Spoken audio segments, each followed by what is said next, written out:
পথে ঘাটে ভিক্ষা করি 2 টাকা দেন না খালা আমরা বেকার তোলা হাত নিয়া ভাঙ্গা তালা পথে ঘাটে ভিক্ষা করি 2 টাকা দেন না খালা আয়ে দিয়ে পাশরিয়া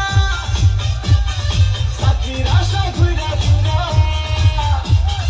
ভাইয়ের কথা ক্ষয় করিয়া চাকরি মিলে নাই শোনো ভাই আমরা করি না চিন্তাই আমরা ভদ্র ফ্যামিলির তোলা ভিক্ষা কইরা খাই শোনো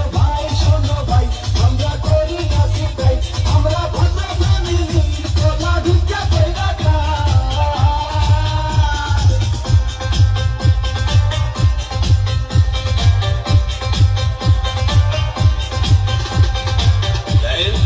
সবগুলো সার্টিফিকেট তো ফাঁস গেলাম তারপরও চাকরি পাই কইলে 2 লাখ টাকা ঘুষ তো লাগবেই